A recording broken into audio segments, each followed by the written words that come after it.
say that the success of the Indian cricket team depends on his shoulders is not necessarily an exaggeration. He's not just the vice-captain of the team. By reputation, he's probably the most dependable player on the side. So what does he think went wrong in New Zealand? And more importantly, how will India fare in the World Cup? Those are just two of many questions that I shall put today to my guest, Rahul Dravid. Welcome to the program, Rahul. Thanks, Ronnie. Now, you've just come back from a depressing tour of New Zealand. Many people thought before you went that this could be India's first win overseas after a long, long time. Yet you ended up losing both the one-dayers and the tests. What went wrong? Yeah, I mean, it was disappointing, no doubt about it. I mean, we went there believing we had a good chance as well. I just think, obviously we didn't adapt to the conditions as well as we should have. And probably, I guess, it was a tight tour at the end of a long year. And to get prepared on those kind of wickets, I just guess we just didn't adapt well enough. And I mean, obviously, the wickets weren't exactly flash, as both teams have admitted. But in the end, I think they won the series, and the wickets were the same for both sides. So, we'll have to put our hands up and say that we probably didn't play as well as we should have. Looking back, what do you think was the real problem? Was it the quality of the pitches you played on, or was it the swing and seam bowling you had to contend with? Well, I mean, obviously the ball did seam a lot, actually, not swing so much, but seamed a lot off the wicket. And because I think they've had quite a wet summer, the wickets were probably quite damp. And probably didn't allow a lot of our batsmen to express ourselves as probably we would have liked to, and probably they would have liked to see us. I mean, it's definitely the public there. And obviously, I just guess, I think, they just fought hard enough to get the 20, 30 extra runs that we needed. Even though we probably lost the series 2-0 and the one day's 5-2, we'd lost two crucial tosses in the test matches. I think the tosses made quite a difference in the test matches. So there was a bit of bad luck too? Obviously a little bit, but I think in the end you make your own luck, and I think we should have fought hard enough to get the 30, 40 extra runs that would probably have given us a few more results, and I think, on that stage it's an area we need to look at, and an area we need to see. It's not, I guess it's not about winning big or winning pretty. I think it's really about finding the grit and determination to get those 30, 40 extra runs that we sort of required to win in some. It's interesting, given the adverse conditions that you said a moment ago, that the batsmen couldn't express themselves, they felt a bit inhibited. Yet in India, there was a lot of adverse comment about what they call the indisciplined batting of the Indian side. I mean, obviously, you're going to get criticized, and it's fair enough. I mean, when you go out and you're, an international batsman, a professional batsman, you're expected to do well in all conditions. And to get the criticism after a tour like that is acceptable. I mean, I have no qualms about it. It doesn't upset you? Not really. I mean, not really, because I expect, to be judged and evaluated on my performances, and they weren't up to my standards. Not really. I'm not really worried about what people write about me. I set my own standards and set my own goals, or what other people do. Or, it's easy to hide behind a facade and say, oh, none of the batsmen did well over there, and so I'm okay. But that's not the point. I mean, I had set myself certain goals, and I didn't probably achieve them. So I think that was disappointing from my point of view. In fact, the sad part is that if you compare your own performance in New Zealand this time with your performance in 98, 99 when you were last there, then you got 2 test centuries, a one-day century, and at least 2 scores above 50. This time you didn't get a single century and just 1 score above 50. Yeah, I mean, totally different tours really, and totally different wickets, to be honest. So the comparison is unfair? I think it is unfair. I think it is unfair. I don't think anybody could have expected to get the kind of success or the kind of runs that we scored in the last series. It would definitely have not been possible on these kind of wickets in these kind of conditions. We should have done better than we did, but to expect the same results that we did last time on these conditions, I think is impossible. The wickets, of course, are repeatedly one of the reasons why the team, and you in particular, didn't do well. Would you say the wickets were doctored deliberately to put the Indians at a disadvantage? I would like to think not. But you have a sneaking suspicion that could be the case. Well, I guess, I mean, obviously they would have liked to take our spinners out of the game. We had 2 world-class spinners, and definitely they would have liked to take the spinners out of the game, which most teams do. I mean, the fact that teams play to their advantages at home is nothing new. I mean, this has gone on for years, and it doesn't happen only in India, as people like to believe. I think teams all over the world do these things. They prepare wickets to suit, their strengths and try and negate the opposition's weakness. So that's not new, but I don't even think they expected them to seam as much as they did. I think, at the end of the tour. Did it? I don't think they made an attempt to overdo it, but I think probably just went out of hand in the sense that I just guess the combination of the weather, I think some poor groundsmen, just lost control of what was happening there. And I don't think they deliberately go out to do it, but I think they played to their strengths. There's no doubt about it. Which most teams do. So. Come back to the specifics for a moment. What do you think went wrong, for instance, in your case in Hamilton? Last time in 98, 99, I think you scored 190 and 103. This time it was 9 and 39. Well, the team got 94 this time. No, I mean, we went into Hamilton. I still remember, the groundsman watered the wicket a couple of days before the test match, and it rained for three straight days. We started the test match on a damp and a wet wicket. I mean, it was a crucial toss to lose that day. And to be fair, I mean, the wicket stayed damp right through. And we lost 22 wickets in the second day, which is probably a record. And 22 wickets haven't been lost for, I don't know, I think 30, 40 years before that. Just probably got a couple of good balls. The second innings, I thought I was batting well, played a poor shot, and it sort of got stuck with the tail a bit, so I thought I needed to, play a few shots. So it is a combination of overwatered wickets, losing the toss, and a bit of bad luck. Yeah, and a bit of bad performance as well. There's no running away from that. I mean, there's a combination of factors. You cannot pin it down to one thing. I think all these things add up, and I guess in the end of the day, I mean, if you're professional, you say, well, I should surmount these challenges, and you have to put your hand up and say, well, we weren't good enough on this. What about the sixth one, Dave? We were talking a moment ago about the criticism that the team was batting in an undisciplined fashion. There we had this amazing result of 183 for 2 and the team suddenly collapsing to 198 for 9. Many people said you'd virtually tried to pluck defeat out of the jaws of victory. Yeah, it was disappointing. Definitely, I mean, we thought we should have wrapped that game up. Just guess probably the guys mentally relaxed sitting in the dressing room. I mean, they got confident of winning too soon? Yeah, exactly. I mean, I guess, when you need 20 runs with 10 wickets, with 7 wickets in hand and 9 overs to go, it can be a tendency to just, for the guys who are coming in next, to sort of relax and say that, it's all over. It can happen and probably shouldn't. And it's a good lesson for us, leading up to the World Cup. So that's a question not so much of playing, but of getting and developing the right character and attitude. Probably it happens to a lot of teams, and it's not happens to us. I think you can tend to relax sometimes, and you learn from these things. And I think it's been a good tour and a good learning lesson ahead of the World Cup. The New Zealand press was pretty merciless in their criticism. They said, if I'm right, that the team was spineless, it was directionless. They even at one point in time, the Dominion Post I'm talking about, accused the team of lacking courage. How so? I don't think that's true. I mean, I'd definitely like to go out and defend the guys on the trip. I thought we worked quite hard. We tried hard. I look back on the tour, and sometimes you reevaluate and you reassess and you say, okay, what went wrong, and was it a lack of effort, or was it a lack of attitude? Do you think that as a team we tried our best? And to be honest, I think we worked hard. We had good net sessions. We tried to get the best practice facilities available. The guys put in effort. The guys put in thought. The guys put in time. We were just not good enough in those situations at that point of time. I don't think it was a lack of effort, and probably a little bit of lack of skill in those conditions, which is something we need to look at and work on when we go the next. And at the end of the day, the better side won. Probably they did, yeah, definitely. I think in those conditions they were the better side, and I don't know if 2-0-5-2 reflects the definite strengths of the side, but in those conditions, in those 1.5 months, they were the better team. Of course, the problem is you face the World Cup. You're going to be going to South Africa. What will be the impact on the morale of the team of this depressing, disastrous New Zealand experience? Right. I mean, because it's just the last thing that's happened. I guess people think it's very depressing and very disheartening. But I guess as a team, I mean, and from our point of view, it'll be a good test to see if we can lift ourselves up. And that's the quality and the strength of a good side. Do you think you can? I think we can. I definitely think we can. We've showed over the last 1.5 years some very good results. We've been very competitive in India and abroad. We've won some good tournaments in the last 1.5 years. I think we've got a good work ethic going. We've got a good team spirit going, and we've got some good guys around.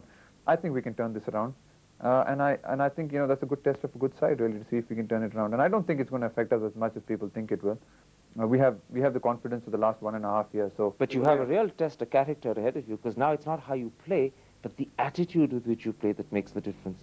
Like I said earlier, I mean, and you asked me the last question, I don't think the attitude was too far wrong. I don't think we were, okay, we need to work on it. We need to probably get tougher a bit mentally and stuff. But I think the guys have worked very hard, and everyone's quite keen, and the enthusiasm was there.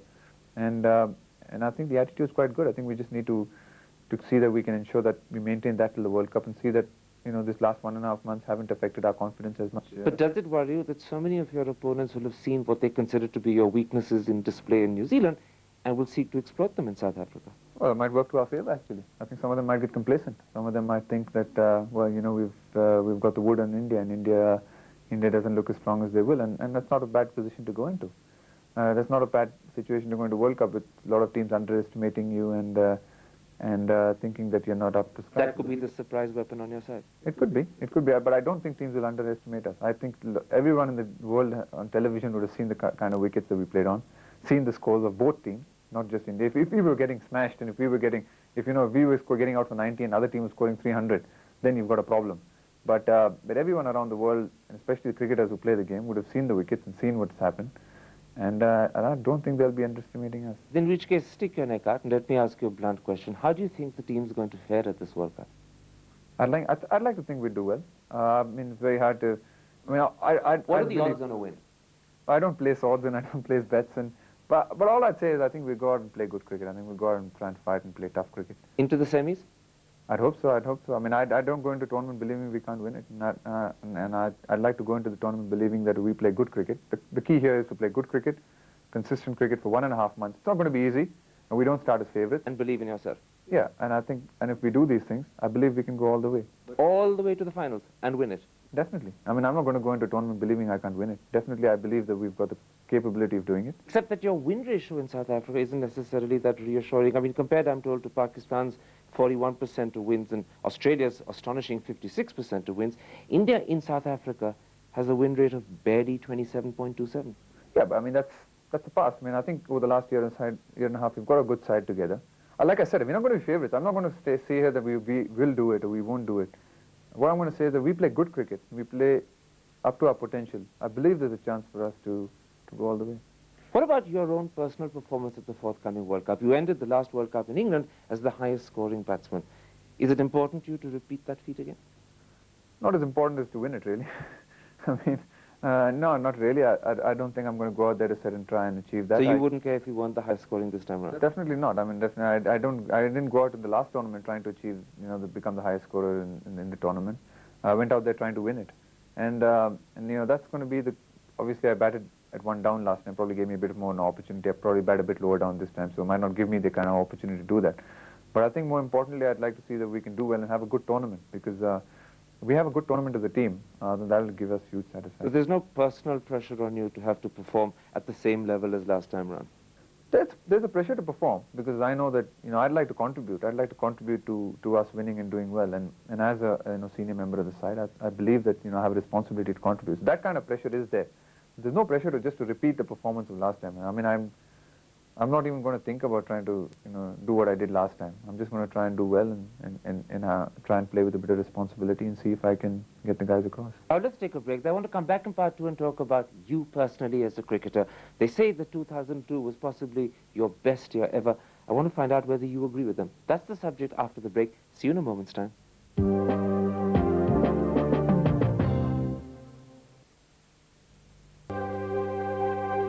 Welcome back. My guest is India's Vice Captain, Rahul Dravid. They used to call you the wall, Rahul. Now they call you Mr. Dependable.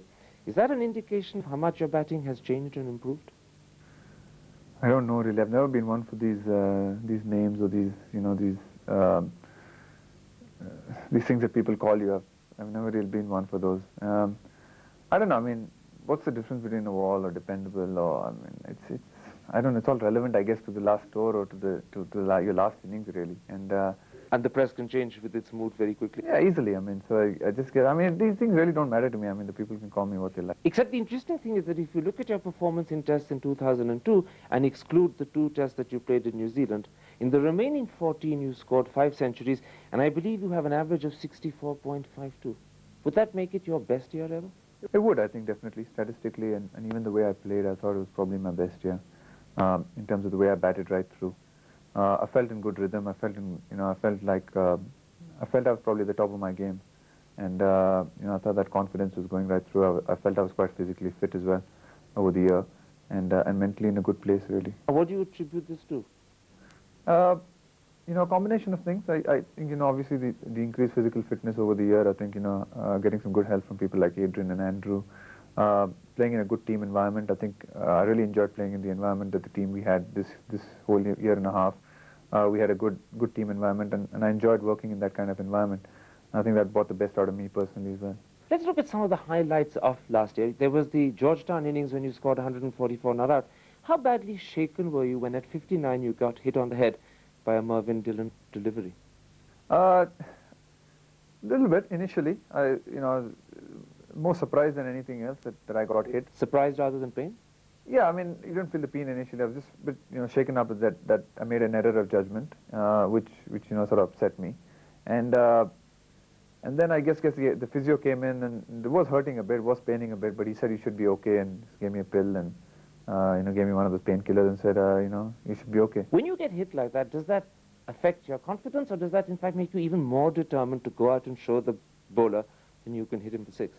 I think it probably does. I guess it's how you react to it. I think I thought it just made me a little more determined, and I guess the situation helped because at that situation, I needed to carry on because we needed to save the follow-on to save that test match, and so there was no option. I had to go on, and I had to go on batting. So there was, I had to stay there and fight, and I think that probably helped me. Challenges bring out the best in you? I think they do. I think they do. I love a challenge, and the great thing I love about cricket and the whole, apart from everything else, is just the contest that it is. It's a huge contest between you and somebody else, and I love the competition, and it's a contest between yourself. I think your thoughts or your fears and your sort of you're competing with yourself in a lot of ways in the sport as well, and I love that. I love the buzz of competition, and it's something that I thrive for.